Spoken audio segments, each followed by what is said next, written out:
नमस्कार दोस्तों, स्वागत है आपका हमारे YouTube चैनल पूजा सेवन स्टोरीज में। जय श्री कृष्ण। प्रिय साधक, जब ब्रह्मांड की सर्वोच्च सत्ता किसी मनुष्य का हाथ थामती है तो जीवन की पूरी दिशा बदल जाती है। अक्सर लोग सोचते हैं कि ईश्वर का साथ मिलने का अर्थ है दुखों का अंत हो जाना, परंतु सत्य यह नहीं है। जब परमात्मा किसी आत्मा को चुनते हैं तो वे उसे समस्याओं से भागना नहीं बल्कि उन चुनौतियों के बीच अडिग रहना सिखाते हैं। एक विशेष मोड़ पर आकर उस चुनी हुई आत्मा को इस संसार की भीड़ में भी एक अलग अलौकिक अनुभव होने लगता है। शायद यही कारण है कि आज यह संदेश किसी न किसी माध्यम से उस व्यक्ति तक पहुंचा है जिसे इस समय इसकी सबसे अधिक आवश्यकता थी। यह कोई साधारण संयोग नहीं बल्कि एक दिव्य बुलावा है। यदि इस यात्रा के दौरान हृदय में एक बार भी उस परम शक्ति के प्रति कृतज्ञता जागे तो टिप्पणी में जय गुरुदेव लिखकर अपनी आस्था को प्रकट किया जा सकता है। इस सकारात्मक विचार को उन लोगों तक भी पहुंचाना आवश्यक है जो इस समय जीवन के किसी मोड़ पर ईश्वर के एक संकेत की प्रतीक्षा कर रहे हैं। जब भगवान किसी के जीवन में प्रवेश करते हैं तो सबसे बड़ा चमत्कार किसी बाहरी परिस्थिति में नहीं बल्कि उस व्यक्ति के अंतर्मन में घटित होता है। बाहर चाहे कितना भी कोलाहल हो, कितनी भी अशांति हो, परंतु उस जीव के हृदय में एक ऐसी असीम और दिव्य शांति उतरने लगती है जिसे संसार की कोई भी संपत्ति नहीं खरीद सकती। आइए जानते हैं उन 4 महासंकेतों के बारे में जो यह सिद्ध करते हैं कि विधाता ने स्वयं उस आत्मा का मार्गदर्शक बनना स्वीकार कर लिया है। पहला संकेत, भीतर अचानक एक गहरी शांति का अवतरण। परमात्मा जब किसी मनुष्य के जीवन की कमान अपने हाथों में लेते हैं तो उसका सबसे पहला और अचूक प्रमाण किसी बाहरी चमत्कार के रूप में नहीं बल्कि अंतरात्मा के धरातल पर दिखाई देता है। वह पहला महासंकेत है मनुष्य के भीतर एक असीम और अगाध शांति का उतर आना। तो जब ईश्वर किसी आत्मा का हाथ थामते हैं तो बाहर की दुनिया चाहे कितनी भी अशांत, उथल पुथल और संघर्षों से भरी क्यों न हो, उस व्यक्ति के हृदय के भीतर एक ऐसी निस्तब्धता और दिव्य ठहराव आ जाता है जिसे शब्दों की सीमा में बांधना असंभव है। अक्सर देखा जाता है कि जो मन पहले छोटी छोटी बातों पर विचलित हो जाता था, दूसरों के व्यवहार से आहत होकर टूट जाता था या भविष्य की चिंताओं में दिन रात सुलगता रहता था, वह अब धीरे धीरे एक गहरे मौन में डूबने लगता है। उस व्यक्ति को हर पल अपने आसपास एक ऐसी अदृश्य और सुरक्षात्मक ऊर्जा का एहसास होने लगता है, मानो कोई परम सत्ता साये की तरह उसके साथ चल रही हो और उसके शीश पर अपना वरदहस्त रखे हुए हो। यह अवस्था किसी चमत्कार से कम नहीं है। लौकिक जगत में लोग सोचते हैं कि ईश्वर की शरण में आने से जीवन की परीक्षाएं समाप्त हो जाती हैं, परंतु सत्य इसके विपरीत है।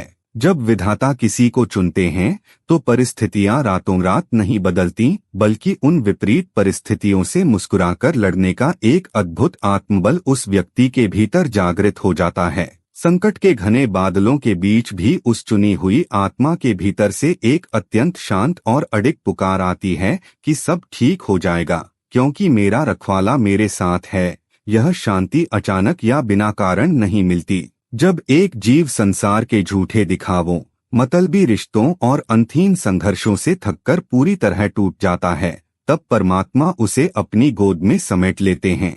इसके बाद उस व्यक्ति को संसार के शोरगुल और व्यर्थ के वाद विवाद से विरक्ति होने लगती है। उसे एकांत से प्रेम हो जाता है। अब उसे वही स्थान, वही विचार और वही लोग आकर्षित करते हैं जहां आत्मा को तृप्ति मिले, जहां भक्ति का वास हो। कभी कभी तो बिना किसी बाहरी कारण के भी वह व्यक्ति भीतर से इतना प्रफुल्लित और शांत महसूस करता है कि उसे स्वयं अपनी इस नई अवस्था पर विस्मय होने लगता है। यही वह पावन क्षण होता है जब ईश्वर साक्षात उसकी आत्मा को स्पर्श कर रहे होते हैं। दूसरा संकेत, हर कठिन परिस्थिति से चमत्कारिक रूप से बच जाना। जब ब्रह्मांड का नायक किसी मनुष्य का मार्गदर्शक बनता है तो उसके जीवन की हर एक घटना साधारण नहीं रह जाती। वह पल पल पर एक ऐसी अदृश्य ढाल का अनुभव करने लगता है जो उसे हर संकट से बचाती है। यही ईश्वर के हाथ थामने का दूसरा सबसे गहरा संकेत है। हर तूफान और हर विपरीत परिस्थिति के बाद भी उस व्यक्ति का चमत्कारिक रूप से सुरक्षित बच जाना। जब परमात्मा किसी जीव को अपने दिव्य संरक्षण में ले लेते हैं तो संसार की कोई भी ताकत उसे समय से पहले तोड़ नहीं सकती। अक्सर उस चुनी हुई आत्मा के जीवन में ऐसे कठिन दौर आते हैं जहां चारों ओर केवल घना अंधकार दिखाई देता है। परिस्थितियां ऐसी बन जाती हैं मानो अब आगे बढ़ने का कोई मार्ग शेष ही नहीं बचा है और मन पूरी तरह हार मानकर बिखरने की कगार पर पहुंच जाता है। परंतु ठीक उसी अंतिम क्षण में जब सब कुछ समाप्त होता हुआ प्रतीत होता है, कोई अनजानी और रहस्यमयी शक्ति सक्रिय हो जाती है। अचानक कोई ऐसा मोड़ आता है, कोई अनजान व्यक्ति मसीहा बनकर सामने खड़ा हो जाता है या कोई ऐसा अप्रत्याशित अवसर मिल जाता है जिसकी कल्पना भी नहीं की गई थी। लौकिक संसार के लोग इसे केवल भाग्य या संयोग का नाम देकर आगे बढ़ जाते हैं, परंतु जागृत चेतना भली भांति जानती है कि यह कोई इत्तेफाक नहीं बल्कि विधाता की सोची समझी योजना और उनकी असीम कृपा का साक्षात प्रमाण है। परमात्मा का यह संरक्षण हमेशा किसी बड़े चमत्कार के रूप में प्रकट नहीं होता, बल्कि कई बार यह बहुत ही सूक्ष्म रूप में काम करता है। कभी यह मन में अचानक उपजे एक सही विचार के रूप में आता है, तो कभी किसी गलत मार्ग पर बढ़ने से रोकने वाली एक रुकावट बनकर सामने खड़ा हो जाता है। उस समय भले ही मनुष्य को लगता है कि उसकी योजनाएं टूट रही हैं और वह रोता है, परंतु समय बीतने के बाद जब वह पीछे मुड़कर देखता है तो उसे समझ आता है कि वह रुकावट वास्तव में उसके लिए एक वरदान थी। ईश्वर उसे किसी बहुत बड़े नुकसान या गलत संगति से बचा रहे थे। वह जीव खुद अचंभित रह जाता है कि इतनी मानसिक वेदना, इतने धोखे और इतने संघर्षों को झेलने के बाद भी वह आज पूरी गरिमा के साथ खड़ा कैसे है। रात भर आंसुओं में डूबने के बाद भी अगली सुबह उसके भीतर आगे बढ़ने का साहस कहाँ से आ जाता है। यह अडिगता उस हाड़मांस के शरीर की नहीं होती, बल्कि यह उस परमेश्वर के हाथ का सहारा होता है जो उसे कभी गिरने नहीं देता। जब इंसान अपनी पूरी ताकत खो चुका होता है, तब उसके भीतर से जो संकल्प शक्ति काम करती है वह साक्षात नारायण की शक्ति होती है। विधाता अपनी चुनी हुई आत्माओं को सोने की तरह आग में तपाकर शुद्ध तो अवश्य करते हैं ताकि वे आंतरिक रूप से मजबूत बन सकें, परंतु उस परीक्षा की घड़ी में वे कभी उसका साथ नहीं छोड़ते। हर अंधकार के बाद उसके भीतर उम्मीद की एक छोटी सी लौ हमेशा जलती रहती है, जो यह चिल्ला चिल्ला कर कहती है कि तुम अकेले नहीं हो, ब्रह्मांड का रचिता तुम्हारे रथ का सारथी है। तीसरा संकेत, आध्यात्मिक विषयों की ओर अचानक एक तीव्र आकर्षण का जागना। जब परमात्मा किसी आत्मा का हाथ पूरी तरह थाम लेते हैं तो उस व्यक्ति की चेतना का स्तर बहुत ऊपर उठने लगता है। इसी आंतरिक चेतना के विकास का सबसे बड़ा और स्पष्ट प्रमाण है संसार की नश्वर चीजों से मोहभंग होना और आध्यात्मिक मार्ग की ओर अचानक एक तीव्र खिंचाव महसूस होना।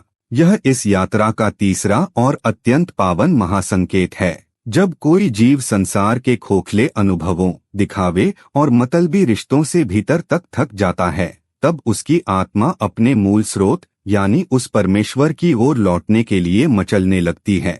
अक्सर देखा जाता है कि जिस व्यक्ति को पहले भौतिक सुख सुविधाओं, पार्टियों, सामाजिक चकाचौंध और व्यर्थ की गपशप में बहुत आनंद आता था, उसे अब वही सब चीजें अचानक से बहुत खाली, उथली और थका देने वाली लगने लगती हैं। संसार का वह शोर जो कभी सामान्य लगता था, अब अंतर्मन को भारी करने लगता है। इसके विपरीत उस चुनी हुई आत्मा के भीतर एक ऐसी प्यास जागती है जो उसे एकांत, मौन, गहरे ध्यान, मधुर भजनों और संतों के विचारों की ओर खींचने लगती है। यह बदलाव किसी बाहरी दबाव या मजबूरी के कारण नहीं आता, बल्कि यह अंतरात्मा की वह गहरी पुकार होती है जिसे अनदेखा करना असंभव होता है। इस अवस्था में पहुंचने के बाद वह व्यक्ति केवल शब्दों को नहीं सुनता, बल्कि वह ब्रह्मांड की सूक्ष्म सकारात्मक तरंगों को महसूस करने लगता है। उसे उन जगहों पर जाना अच्छा लगने लगता है जहां शांत वातावरण हो, जहां ईश्वर की कथा हो रही हो या जहां बैठकर वह बिना किसी व्यवधान के अपनी आंखें बंद कर सके। कभी कभी किसी भक्तिमय गीत की ध्वनि सुनते ही या किसी परम संत के चित्र को देखते ही उस व्यक्ति की आंखें बिना किसी कारण के सजल हो उठती हैं और हृदय में एक अनूठा दिव्य सुकून उतर आता है। दुनिया इस भावुकता को शायद कमजोरी समझेगी, परंतु वास्तव में यह उस कठोर हो चुके हृदय का पिघलना है जिसे स्वयं विधाता ने अपनी करुणा से स्पर्श किया है। इस आंतरिक रूपांतरण के कारण उस व्यक्ति की पसंद, उसकी सोच और यहाँ तक कि उसके बोलने का ढंग भी बदलने लगता है। अब वह समाज में स्वयं को सही सिद्ध करने के लिए बहस नहीं करता, बल्कि शांत रहना चुनता है। उसके भीतर एक नया नैतिक साहस जन्म लेता है। अब यदि उससे अनजाने में भी कोई असत्य बात निकल जाए या किसी का हृदय दुख जाए, तो उसकी अंतरात्मा तुरंत बेचैन हो उठती है और वह तब तक शांत नहीं बैठ पाता जब तक कि भीतर से उस ग्लानि का निवारण न हो जाए। वह जीव संसार की आंखों में शायद थोड़ा अलग या अकेला दिखाई दे सकता है। लोग कह सकते हैं कि वह बहुत बदल गया है, परंतु सत्य तो यह है कि वह बदल नहीं रहा, बल्कि वह जाग रहा है। वह अब केवल इस नश्वर संसार के लिए नहीं, बल्कि उस शाश्वत सत्य के लिए जीना सीख रहा है जो कभी नष्ट नहीं होता। यही वह अलौकिक आकर्षण है जो साधारण मनुष्य को एक पवित्र साधक में बदल देता है। चौथा संकेत, अंतर्मन से एक अभूतपूर्व आत्मबल और अटूट विश्वास का उदय। जब परमात्मा किसी आत्मा को पूरी तरह से अंगीकार कर लेते हैं, तो इस यात्रा के अंतिम पड़ाव पर मनुष्य के भीतर एक ऐसी शक्ति का संचार होता है जो सांसारिक तर्क वितर्क से परे है। यह चौथा और सबसे अंतिम महासंकेत है, अंतर्मन से एक अत्यंत गौरवशाली आत्मबल और अटूट विश्वास का जागृत होना। सामर्थ्य शरीर या बुद्धि का नहीं होता, बल्कि यह साक्षात आत्मा की वह दिव्य ऊर्जा है जो मनुष्य को बार बार बिखरने के बाद भी एक नई आभा के साथ खड़ा कर देती है। यह वह अवस्था है जहां संसार का बड़े से बड़ा अंधकार भी उस जीव की उम्मीद की लौ को बुझा नहीं पाता।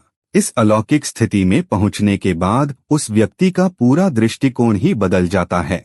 अतीत में जिन छोटी छोटी समस्याओं और विपरीत परिस्थितियों को देखकर वह भयभीत हो जाता था, या जिन लोगों के कटु व्यवहार और निंदा से उसका हृदय छलनी हो जाता था, अब वही परिस्थितियां उसे हिला तक नहीं पाती। संघर्ष आज भी उसके जीवन में होते हैं, चुनौतियां आज भी उतनी ही बड़ी होती हैं, और शायद उसे समझने वाले लोग भी बहुत कम होते हैं, परंतु इन सब के बीच उसके अंतस की गहराइयों से 24 घंटे एक मौन मगर अत्यंत सुदृढ़ पुकार गूंजती रहती है कि घबराने की कोई आवश्यकता नहीं है, विधाता स्वयं मेरे साथ हैं। यही वह क्षण है जब मनुष्य का आत्मसमर्पण पूर्ण हो जाता है।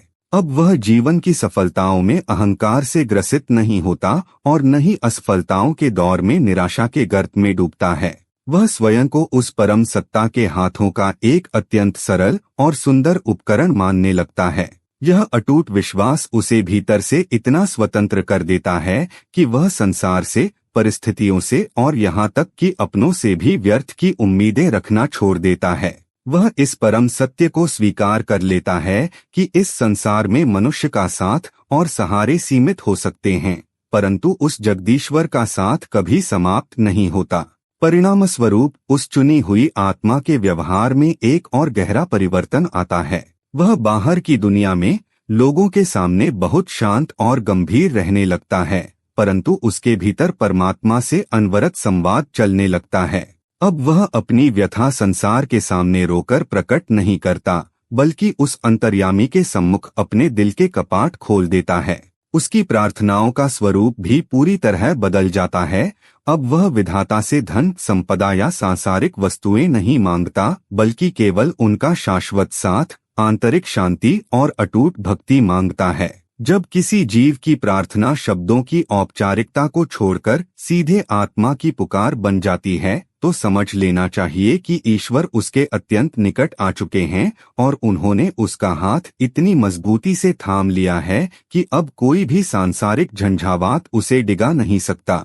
उम्मीद करते हैं कि आपको इस वीडियो से कुछ नया जरूर सीखने को मिला होगा। आपको वीडियो कैसी लगी हमें कमेंट बॉक्स में जरूर बताएं। अगर वीडियो के दौरान मुझसे कोई गलती हो गई हो तो मैं माफी चाहता हूं। दोस्तों, हमारे चैनल पर और भी अच्छी वीडियोस है, उन्हें भी जाकर आप जरूर देखें। लिंक जो है वह आप डिस्क्रिप्शन बॉक्स में चेक कर सकते हैं। जो अक्सर डेली हमारी वीडियोस देखते हैं, उन सभी का दिल से शुक्रिया। दोस्तों, अगर आपको ये वीडियो अच्छा लगा तो कृपया करके वीडियो को लाइक करें और वीडियो को हाइप जरूर करें और कमेंट बॉक्स में हर हर महादेव जरूर लिखें और वीडियो को शेयर जरूर करें और चैनल को सब्सक्राइब करें। धन्यवाद। ओम नमः शिवाय। यहाँ यह बताना जरूरी है कि हम किसी भी तरह की मान्यता जानकारी की पुष्टि नहीं करते हैं। किसी भी जानकारी या मान्यता को अमल में लाने से पहले संबंधित विशेषज्ञ से सलाह लें। वीडियो को अंत तक देखने के लिए आप सभी का बहुत बहुत धन्यवाद।